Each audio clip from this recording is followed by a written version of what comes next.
Chapter 24. Why aren't times laid up by the Almighty? Why don't those who know Him see His days? There are people who remove the landmarks. They violently take away flocks and feed them. They drive away the donkey of the fatherless, and they take the widow's ox for a pledge. They turn the needy out of the way. The poor of the earth all hide themselves.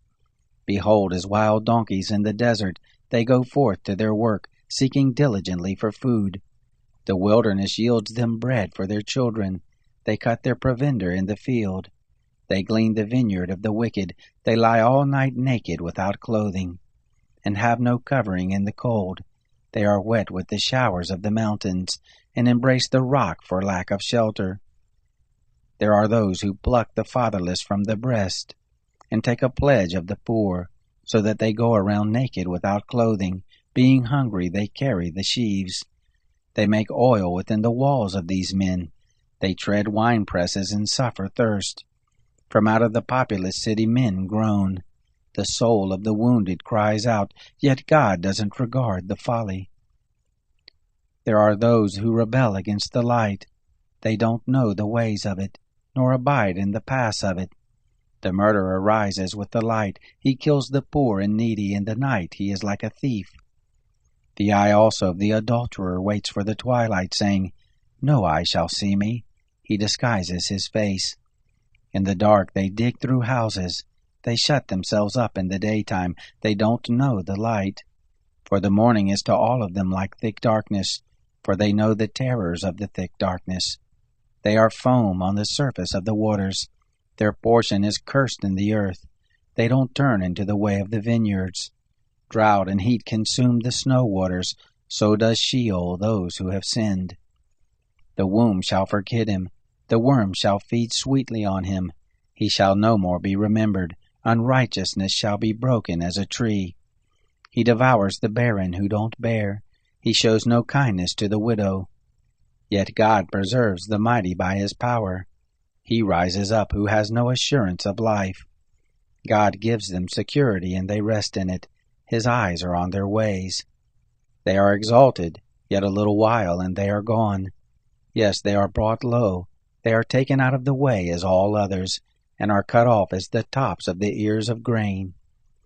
If it isn't so now, who will prove me a liar, and make my speech worth nothing? Chapter 25. Then Bildad the Shuhite answered, Dominion and fear are with him. He makes peace in his high places. Can his armies be counted? On whom does his light not arise? How then can man be just with God? Or how can he who is born of a woman be clean? Behold, even the moon has no brightness, and the stars are not pure in his sight. How much less man who is a worm, the son of man who is a worm. Chapter 26. Then Job answered, How have you helped him who is without power? How have you saved the arm that has no strength? How have you counseled him who has no wisdom, and plentifully declared sound knowledge? To whom have you uttered words, whose spirit came forth from you? Those who are deceased tremble, those beneath the waters and all that live in them. Sheol is naked before God, and Abaddon has no covering. He stretches out the north over empty space, and hangs the earth on nothing. He binds up the waters in his thick clouds, and the cloud is not burst under them. He encloses the face of his throne, and spreads his cloud on it. He has described a boundary on the surface of the waters, and to the confines of light and darkness. The pillars of heaven tremble, and are astonished at his rebuke. He stirs up the sea with his power, and by his understanding he strikes through Rahab. By his spirit the heavens are garnished. His hand has pierced the swift serpent. Behold, these are but the outskirts of his ways. How small a whisper do we hear of him! But the thunder of his power, who can understand? Chapter 27. Job again took up his parable and said, As God lives, who has taken away my right, the Almighty who has made my soul bitter, for the length of my life is still in me, and the Spirit of God is in my nostrils. Surely my lips shall not speak unrighteousness, neither shall my tongue utter deceit. Far be it from me that I should justify you. Until I die I will not put away my integrity from me. I will hold fast to my righteousness, and will not let it go. My heart shall not reproach me so long as I live. Let my enemy be as the wicked. Let him who rises up against me be as the unrighteous. For what is the hope of the godless when he is cut off, when God takes away his life? Will God hear his cry when trouble comes on him? Will he delight himself in the Almighty, and call on God at all times? I will teach you about the hand of God. That which is with the Almighty will I not conceal. Behold, all of you have seen it yourselves. Why then have you become altogether vain? This is the portion of a wicked man with God, the heritage of oppressors which they receive from the Almighty. If his children are multiplied, it is for the sword. His offspring shall not be satisfied with bread. Those who remain of him shall be buried in death. His widows shall make no lamentation.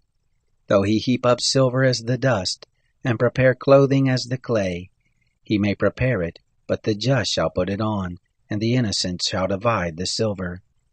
He builds his house as the moth, as a booth which a watchman makes. He lies down rich, but he shall not do so again. He opens his eyes, and is not. Terrors overtake him like waters. A tempest steals him away in the night. The east wind carries him away, and he departs. It sweeps him out of his place. For it hurls at him and does not spare, as he flees away from his hand. Men shall clap their hands at him, and shall hiss him out of his place. Chapter 28. Surely there is a mine for silver, and a place for gold which they refine. Iron is taken out of the earth, and copper is smelted out of the ore. Man sets an end to darkness, and searches out to the furthest bound the stones of obscurity and of thick darkness. He breaks open a shaft away from where people live. They are forgotten by the foot. They hang far from men. They swing back and forth. As for the earth, out of it comes bread. Underneath it is turned up as if it were by fire. Sapphires come from its rocks. It has dust of gold. That path no bird of prey knows, neither has the falcon's eye seen it. The proud animals have not trodden it, nor has the fierce lion passed by there. He puts forth his hand on the flinty rock, and he overturns the mountains by the roots. He cuts out channels among the rocks. His eye sees every precious thing. He binds the streams that they don't trickle. The thing that is hidden he brings forth to light.